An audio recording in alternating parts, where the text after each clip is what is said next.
C'est un péché de le savoir. Il faut forcément prévenir la personne. Que tu veux partir chez toi, Je veux voir arrêter le travail, abandonner. Ok. Bon, premièrement, il faut savoir, est-ce que tu aimes ton travail? On commence par là. Parce que toute activité qu'on fait à contre-cœur, ça va toujours être fatigant. Je prends un exemple me concernant. J'aime la prière. J'aime la présence de Dieu. Je ne le trouve pas épuisant. Quiconque se lance dans une activité à contre-cœur, même si Dieu verse toute son onction sur toi, ça ne va pas produire. Parce que ton cœur va produire des ondes négatives qui vont faire en sorte que ça va rendre cela stérile. Je ne sais pas si on se comprend. Voilà. Beaucoup de gens ici font les travaux, font un mauvais travail parce qu'ils ne l'aiment pas. Ce que tu fais par passion, tu le fais très bien même si on ne te paye. Qui me paye? Est-ce que j'ai un salaire? Mais pourquoi je suis tant auditif au problème des gens? Pourquoi je prête tant l'oreille, j'écoute et je ne me plains pas? C'est parce que j'aime. Donc, la bonne question, voilà pourquoi, si tu ne te poses pas les bonnes questions, tu n'auras pas les bonnes réponses et tu ne pourras pas évoluer. La bonne question est de savoir, est-ce que j'aime ce que je fais? Ou alors je fais ça parce que je n'avais rien à faire et le besoin me pressait et donc j'ai pris ça. Je vais aller plus loin. Je vais vous parler sérieusement. Écoutez très bien ceci. Si tu fais un travail que tu n'aimes pas parce que tu n'as pas de quoi subvenir tes besoins, je vais te choquer en te disant ne fais pas le travail. Souffre. Vous savez pourquoi? Parce que tu ne dureras pas dans ce travail. Soit tu vas partir, soit on va te chasser parce que tu feras ce travail mal. Donc autant souffre, assume ta souffrance. Donc tu dois affamer, tu m'écris, assume.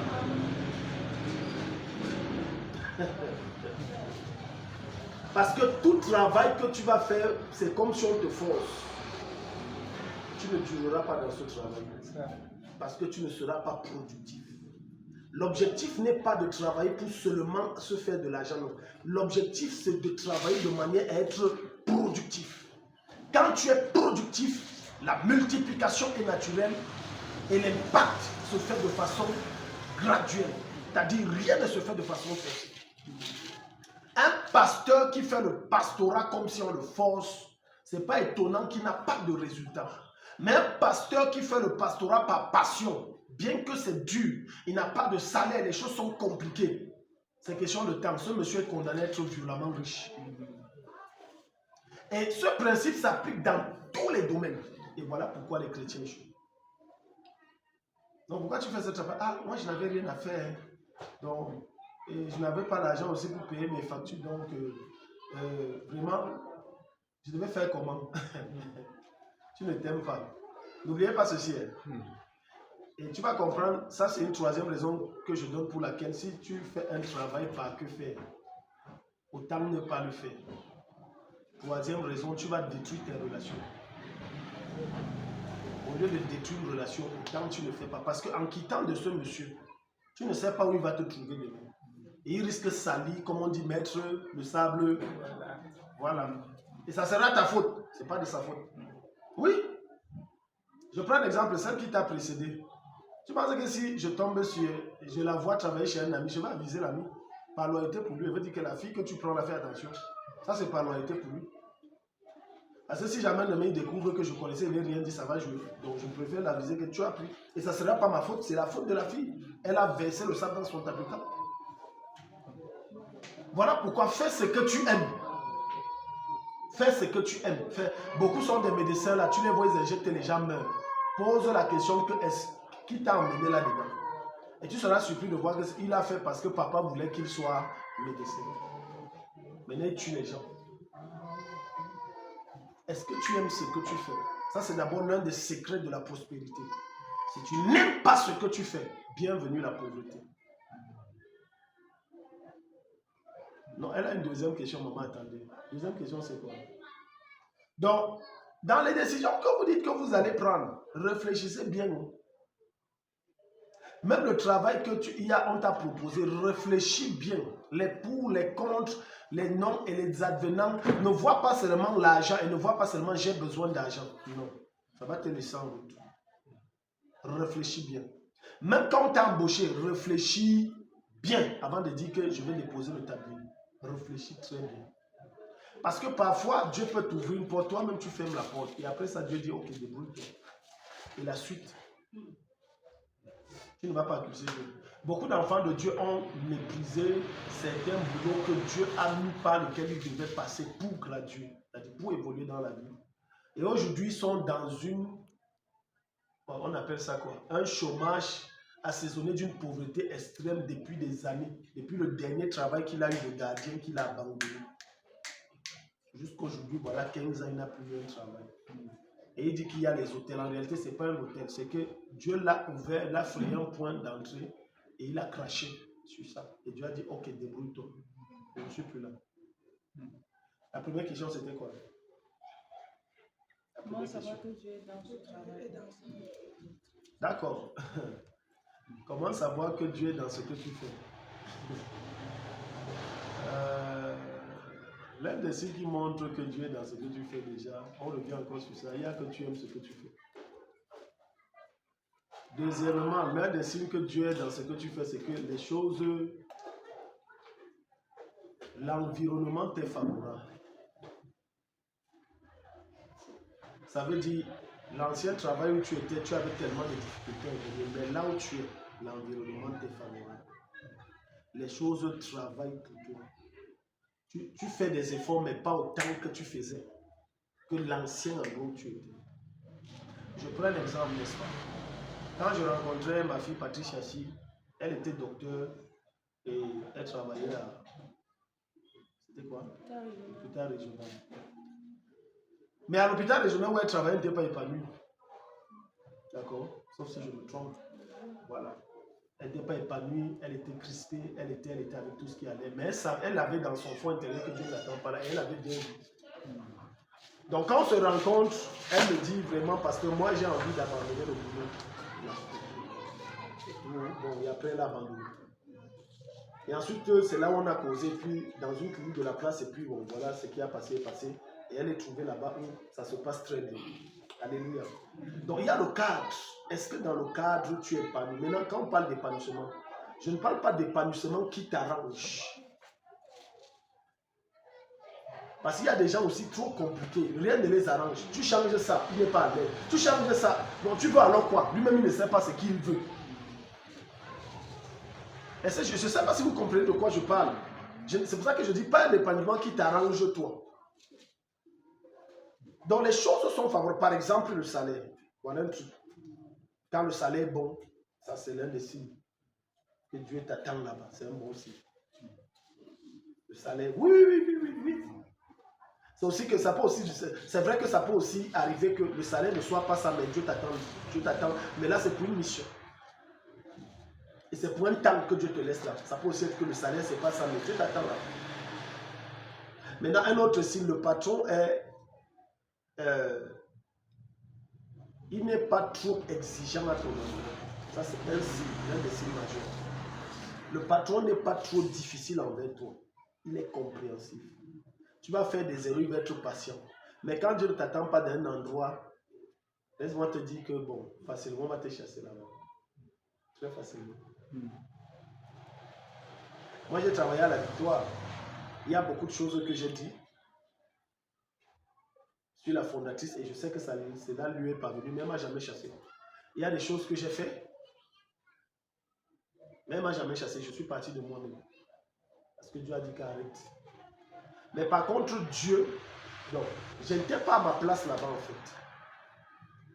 Par contre, Dieu a fait que mon salaire soit modifié une fois. Et quand on parle même, c'est une fois. Mais toujours à ma défaveur. Dieu faisait toujours qu'il y a une raison qu'on coupe mon salaire. Dieu ne m'attendait pas là.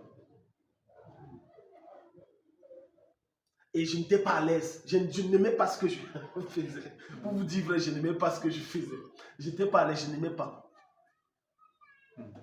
Je n'aimais pas. Et Dieu m'interpellait de laisser. Je disais que je laisse et ma famille fait comment? Parce que moi, je me disais, j'avais cette logique qu'un pasteur ne doit pas être un mendiant auprès des fidèles. Si un fidèle doit donner, qu'il le donne librement, volontairement, pas comme mon loyer n'est pas payé, hein, maman telle, monsieur Leng, on fait comment? Machin, non, je ne voulais pas. Et moi, j'ai refusé d'appliquer cette règle. Alors, Dieu ne m'attendait pas là-bas et aller à l'école, mon corps pesait. Donc, je suis en train de donner les signes. Mon corps pesait pour partir. Dieu n'était pas dedans. Mon corps était lourd pour partir. Donner même pour. Jusqu'on n'a pas créé quel genre de plainte à la fondatrice nous concernant. Oh, monsieur Taka ne donne pas cours au tableau. Oh, monsieur Taka est assis. Oh, elle ne m'a même jamais convoqué par rapport à ça et tout. Mais dans mon fond intérêt, je savais que je n'étais pas à ma place. Donc, l'un des signes aussi, qu'est-ce que tu ressens dans ton âme? Pas ce que ta chair veut. Parce que l'une des façons dont Dieu nous parle, c'est la forte impression que nous avons dans notre cœur. Voilà pourquoi faites attention à l'esprit, ne pas confondre avec l'esprit d'instabilité. C'est un dangereux démon qui te fait croire que Dieu est dans quelque chose, que laisse là-bas, Dieu n'est pas dedans alors que Dieu est dedans. Ça, c'est le démon d'instabilité. On va te donner ça, tu es là un temps. Moi, j'ai eu un fils comme ça. Il m'a fui parce que je le cognais la tête. Arrête ça. Toi, tu es trop instable. Je le réprimandais chaque fois. Peut-être elle a connu Amada. Samuel Amada. Non. Je le connais la tête que tu es trop instable. Et lui, il n'aimait pas les reproches. Il est parti, il a trouvé que le bon père, c'est celui qui lui dit ce qu'il doit entendre.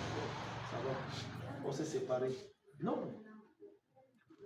Ne pas confondre avec l'esprit d'instabilité qui constamment va t'amener. Tu es assis ici, non, ici, là. Non, au début c'est bien, mais après non, ce n'est plus bien. Maintenant c'est là-bas. Non, au début c'est bien, et après ce n'est plus bien. Alléluia. Je ne sais pas si j'ai répondu à tes deux questions. Maman, bonjour. Non, ce n'était pas une question en tant que tel, je veux que ça me dise tout ce. Mais je voulais prendre le cas sur ma part. Quand j'étais jeune, j'avais la démarche.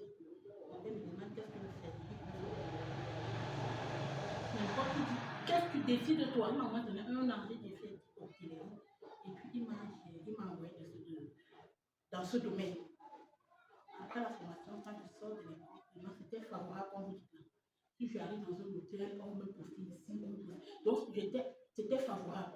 Mais j'avais une forme d'orgueil. Et dans le domaine, on ne parle pas. Non, on parle toujours fort. On On te bronze constamment. On ne parle pas. Quand j'arrive ici, je travaille pour que je démissionne même, je veux même la lettre pour comme le pour je dis je parle. Je lève mon matin, je parle parce qu'on m'a parlé. Il faut aussi regarder que ça, il faut aussi l'orgueil qui est aussi en nous. Après maintenant, au fur et à mesure, après je dis même au téléphone, je fais me former. Quand je rencontre maintenant Jésus, c'est encore fui parce que encore fui, j'avais ouvert mon salon. J'étais indépendante. Quand je parlais dans mon secteur, personne ne parlait. Le Seigneur me dit, tu vas parler dans ma restauration. J'ai bagarré pour ça. Vous allez me poser souvent par rapport à ça. J'ai bagarré longtemps parce que je connais que je. Pour moi, c'était déjà, ça m'énervait déjà. Et au fond, je me disais, je n'aime pas. Et le jour là même, quand il la question, je dis, je ne veux même pas ça. Parce que le domaine là m'a traumatisé. Pourtant, c'est un domaine au fond de moi, j'aime. Pourquoi ça revient par là-dessus? Parce que parfois, on doit confondre les choses. Parfois, c'est en train de faire tel travail. Peut-être je veux faire telle chose, je pense que ça va être comme ça. Et ce n'est pas comme. Oui. Ok. Souvent, on se dit, Seigneur, je veux l'élévation. Élève-moi, Seigneur, élève-moi. Et on se dit, quand on dit, Seigneur, élève-moi, ça va tomber du ciel. Et un matin, on roule dans une voiture, on est dans un grand bureau, on a des gars du corps et on a des comptes bancaires. Non. Dieu, avant de t'amener au sommet de l'élévation, va t'amener dans la profondeur de l'humiliation. Ouais. Alléluia. Deux fois, je vais aller loin. Tu mènes une vie agréable à Dieu. Il n'y a aucun péché dans ta vie. Tu payes tes dîmes, tes offrandes. Tu es conforme à la parole de Dieu.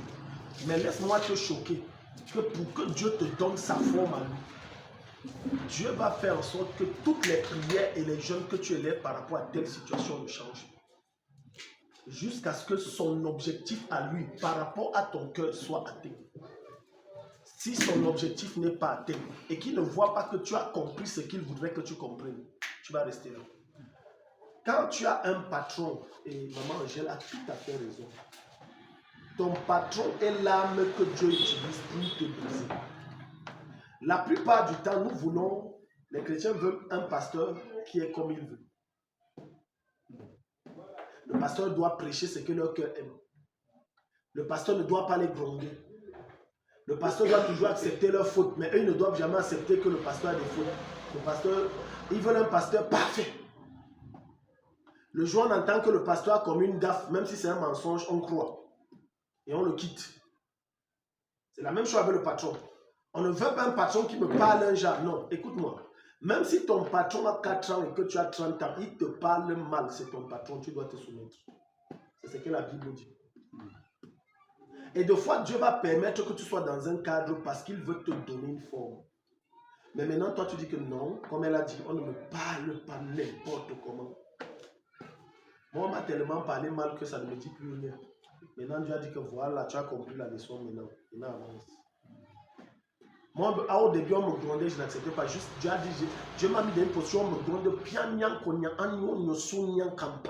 jusqu'à ça m'a déformé avant de me réformer, comme tu as dit, me donner la forme que le Seigneur aime. Maintenant, quand tu me grondes, je dis, ouais, papa, pardonne-moi, c'est ça. Ouais, je te supplie, pardonne-moi. Et je passe. Parce que ce qu'elle dit est tellement pertinent. Mettons nos téléphones sous silencieux, sur le bureau, s'il vous plaît. Alléluia. Voilà. Si ton patron n'est pas à même de t'imposer ses règles, ce n'est plus ton patron. C'est que tu cherches un mari ou tu cherches une femme, une épouse. Non. Parce que les chrétiens se disent aussi, l'un des problèmes des chrétiens, c'est qu'ils abusent de la simplicité des gens. Quelqu'un est simple et il se dit, ça doit être mon ami. Ce n'est pas ton ami. Ton patron n'est pas ton ami, c'est ton patron. Ton pasteur n'est pas ton ami, c'est ton pasteur. Ce n'est pas parce qu'il peut lancer des blagues avec toi et tu crois que c'est ton ami. Non, c'est ton pasteur. Et si tu n'as pas cette maturité de comprendre la limite que tu dois imposer dans cette relation, c'est dommage parce que ta vie ne pourra pas avancer. D'aucune des façons, ta vie ne pourra pas avancer. Maintenant, pour savoir si une femme est prête pour le mariage, vois comment elle se comporte avec son patron. Si elle n'accepte pas les réprimandes de son patron, elle n'acceptera jamais les réprimandes de son mari. Beaucoup de foyers souffrent aujourd'hui et tu vas voir des hommes chasser leurs femmes. C'est parce que la femme refuse de se soumettre. Excusez-moi les femmes, mais c'est une vérité. Plein de foyers souffrent. Et dans mon expérience en tant que pasteur, j'avais l'habitude de prendre le parti des femmes jusqu'à ce que j'entende les versions des hommes et je comprends que la femme là, tu ne la connais pas. Et que j'ai compris que quand tu vas voir un homme se plaindre, jusqu'à vouloir prendre des décisions gastriques, la femme n'est pas innocente dans l'histoire. Donc c'est dans les deux sens. Alléluia. Tu ne peux pas prétendre, écoute-moi, si tu n'es pas capable de te soumettre à un patron, demain, je peux t'assurer une chose, tes employés ne te seront pas soumis. Jésus va te dire que c'est la mesure que tu prends pour mesurer l'autre qu'on va te mesurer. Donc, comme tu dis, non, moi, on ne me parle pas. Sache que demain, Dieu va envoyer les gens qui vont te dire, toi aussi, tu ne me parles pas comme ça. Ils vont même porter plein d'inventaires de mensonges. Parce que Jésus ajoute dans ce verset, pour toi, on va ajouter un peu un assaisonnement. On va sceller, on va secouer. Donc, ta part, ça sera 3 fois ce que tu as fait à l'autre. Là, on va te donner ça. Amen. Amen.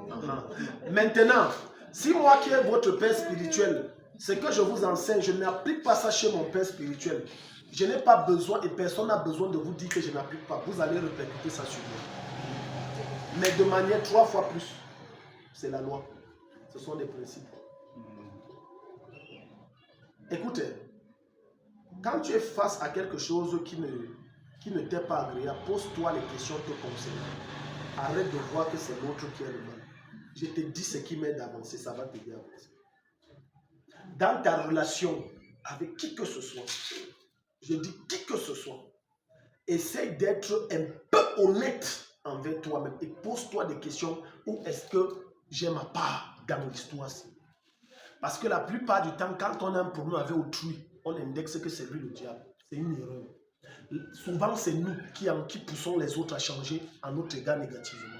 Mais nous n'avons pas l'honnêteté et l'humilité de rentrer à nous-mêmes et de nous poser les questions. Est-ce que je ne traite pas mal l'homme si pour qu'il crie sur moi comme ça? Est-ce que je ne malmène pas ma femme si pour qu'elle me soit insoumise ainsi? Je vous dis les choses que je fais. Je vous dis les choses que je fais. Même quand j'ai des différends avec ma femme, je m'assois un moment, on va avoir les cris, c'est-à-dire les crises qu'on a. Même au moment où je suis seul, je me pose, je dis où est-ce que j'ai fait mal? Et honnêtement, quand je suis honnête, le Saint-Esprit dit ici, là, ce n'est pas comme ça. Et maintenant, je me corrige. Voilà pourquoi parfois nos prières ne sont pas exaucées par rapport à l'autre. Parce qu'on a tort. Et Dieu est quoi? Il est juste. Dieu est juste. Dieu est juste. Ce n'est pas parce que tu es son enfant, même si ton mari ou ta femme est païen ou ton patron est païen. Si tu fais un truc injuste, Dieu va lui donner les autres. Dieu est juste. Un jour, je reçois une femme. Oh, le jour là qu'elle est entrée chez moi ici, à l'époque, l'église était au salon, je pense, ou bien c'était, soit l'église, soit c'était il y a derrière. Elle dit, quand elle entre, j'étais en prière dans la chambre, Dieu me dit, adultère, adultère. J'arrive et je dis, hé, tu trompes ton mari. Parce que pourquoi alors Dieu me dit adultère dès que j'ai entendu ta voix? Elle dit, Daddy, c'est pour ça que je venais vous voir. C'est comme si mon mari me trompe. Ah, j'ai dit que c'est que ton mari me trompe. C'est que c'est ça. C'est que c'est ça. Et puis elle causait, oh, je ne sais pas ce que je dois. Voilà, elle a crié tout ce qu'elle a crié. Maintenant, j'ai dit, ok, posons maintenant les vraies questions. Est-ce que tu honores ton mari? Elle est restée tranquille. Est-ce que tu cries sur lui en public? Elle est restée tranquille. J'ai dit, voilà. Quand tu déshonores un homme, il y a un truc que les hommes n'aiment pas. Ils ont leur orgueil propre. Quand l'homme perd la face devant sa femme, il va chercher des hommes. Ça veut dire, quand l'homme voit qu'il n'est plus l'homme, et qu'à chaque fois il a parlé sur une chose 3, 4, 5 fois, 10 fois, ça ne change pas. Il est fatigué de parler, à un moment il ne parlera plus. Il va agir. Pas pour te taper, non. Il va voir des hommes. Et c'est là où elle a vu sa faute. Elle a vu qu'elle était une femme très insoumise. Elle aimait crier sur son mari. Le gars dit que je n'aime pas que tu cries sur moi, je suis tombé, je n'aime pas. Maintenant, comme il était fatigué de ça, il ne parlait plus. Il a trouvé une autre. Tu vois? Tu aurais pu résoudre ton problème aisément si tu te posais les questions sur toi. Mais toi, tu vois toujours que c'est les autres qui ne t'aiment pas. Non. Non. Jusqu'à preuve de contraire, personne n'est un agneau, ni un ange. Chacun a sa part. Chacun a sa part. Je peux te raconter comme ça beaucoup de cas. Un autre jour, j'ai reçu une autre ici. Ça, c'est en 2021 ou 2022 ou 2020 peut-être. Et puis, oh, mon mari ne veut pas que je sorte. Mon mari ne veut pas que je travaille. Mon mari. Dieu me dit, elle est extrêmement insoumise. Elle est très têtue. J'ai dit, pourquoi le Seigneur me dit que tu es têtue comme ça? Elle a baissé la tête. C'était une fille qui taille comme ça. Va être soumis à ton mari. Parce que deux fois, vous voulez que nous, les hommes de Dieu, on fasse la magie pour que le type la change. Alors qu'il s'agit simplement d'une attitude que tu changes et tout change. Et ça provoque l'exaucement. C'est tout. C'est tout. Mais nous voulons la magie. Donc, ce que je vous enseigne, ça s'applique dans tous les domaines. Pose-toi les bonnes questions. Sois honnête envers toi-même. Rentre en toi. Où est-ce que moi j'ai fauté pour que si ou ça. Maintenant, si tu es convaincu par le Saint-Esprit que tu es irréprochable à ce niveau, laisse donc Dieu faire ces choses en son temps. Laisse-le te briser. Parce qu'il y a des situations problématiques que Dieu crée. Tu ne peux pas amener la paix ici. Fais ce que tu veux. Tu peux pas. Dieu a créé ça. Et c'est pour un objectif qui est pour ton bien. Qui vous a dit que parce qu'il y a un problème dans ta vie, c'est pour ton mal?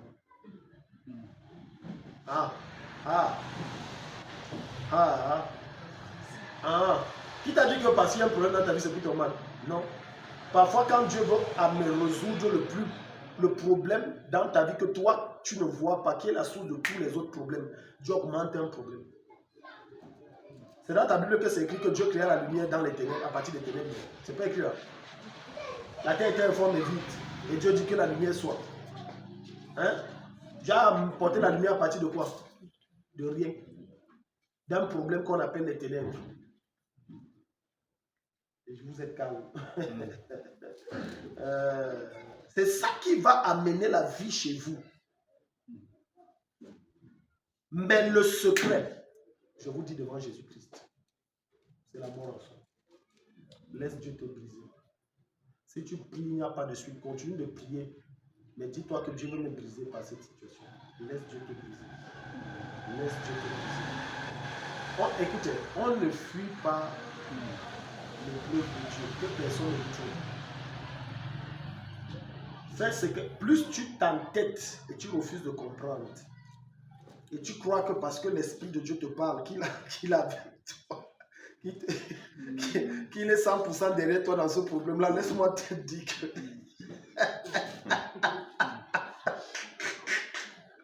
Je crois que tu n'as pas compris ce qu'il veut te véhiculer comme message. Donc c'est parce qu'il te révèle que, ah, ok, allons-y. Il m'a dit que mais, le type s'il me parle depuis, rien ne change, pourquoi? Mais pose-toi les questions, pourquoi depuis il me parle et ça ne change pas?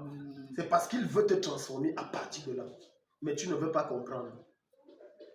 Parfois Dieu nous dit, c'est un bon pays, il nous dit ce qu'on veut entendre, sans nous mentir, sans nous dire des mensonges. Question. Arrête de penser que les gens t'aiment, ne t'aiment pas. Arrête de penser que tout le monde est ça. Avant de dire qu'on ne m'aime pas, toi tu as manifesté quel amour? Parfois l'amour que les autres nous donnent sont à la mesure de l'amour que nous donnons à d'autres personnes qui ne se connaissent pas. Quelqu'un ici? Oh non, vraiment, je ne sais pas, ne même pas. Ok, la question est la suivante. Est-ce que toi, tu aimes d'autres personnes?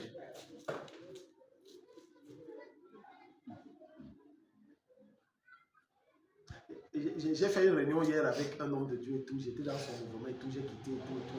Je ne le dis pas pour me glorifier ni pour arrière de moi cette pensée. Je le dis comme argument pour soutenir ce que je suis en train d'enseigner. Alors, on a fait et tout, oh, le corps de Christ et tout, il faut que le corps de Christ soit là, nous faisons une réunion, vraiment il faut que le corps de Christ s'implique et tout. Et dans cette réunion, j'ai remarqué que après mon départ, ceux que j'avais laissés sont aussi partis. Et quand j'ai présenté cette situation à un frère qui m'avait envoyé le voice d'une réunion, la dernière réunion qu'on avait où on m'a bien sali, alors que je n'étais pas là, et tout, il m'a dit, écoute pasteur Thierry, le karma existe, le karma existe. Ce que tu fais là, ça va te revenir sur ton visage. Aujourd'hui, il vient demander le secours du corps de Christ alors qu'il t'a humilié. Donc, l'amour que tu dis qu'on te donne, tu exiges. Toi, tu donnes ça à qui? Tu donnes ça à qui? On ne m'aime pas, il faut apprendre à m'aimer. Attends, la personne à qui tu dis que tu dois apprendre à l'aimer là, toi-même, tu dois d'abord commencer à faire les efforts en l'aimant. Ok. Vous n'avez pas compris. Jésus va nous dire dans Luc chapitre 7, vers le verset 39-40, il va dire quand la femme là, de cette sale vie, cette prostituée va venir, pardon, dis aux gens là de nous baisser l'histoire là. Donc cette prostituée là va venir et se présenter et tout. Oh, Jésus va dire, il va la pardonner et les pharisiens seront stressés et seront perturbés que mais comment il pardonne une prostituée pute comme ça? Jésus va dire quelque chose de pertinent. Il va dire, celui qui a beaucoup aimé, on pardonne aussi beaucoup. Celui qui a beaucoup aimé, on pardonne aussi beaucoup. Celui qui a beaucoup aimé, on pardonne aussi beaucoup. Celui qui a beaucoup aimé, on pardonne aussi beaucoup. Donc Dieu ne te remet que ce que tu donnes. Tout ce que tu donnes est un investissement. Je ne parle pas seulement en termes d'argent. Est-ce que quelqu'un ici? Amen, amen. Souvent j'entends les hommes, ma femme ne m'aime pas. Ta femme ne doit pas t'aimer. Tu as lu ça où? Hein? Non. Seigneur, donne-moi une femme qui m'aime. Zéro! Seigneur, donne-moi une femme qui m'est soumise. Le mariage, on ne le donne pas parce que les hommes veulent une femme qui les aime.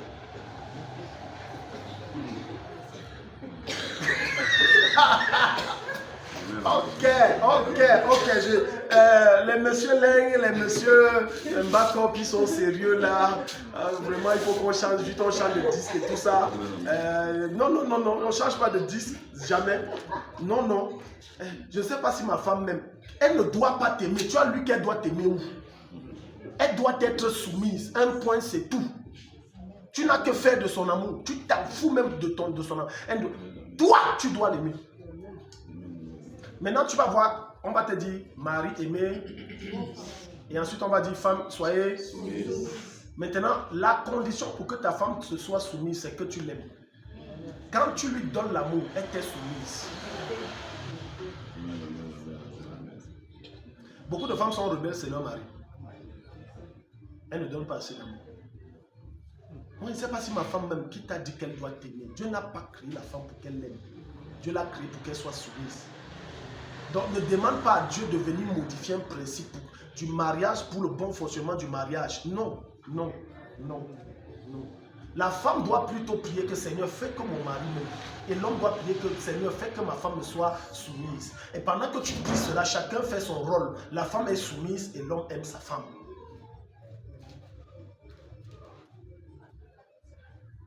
Alléluia. Amen, amen. C'est la vérité qui libère.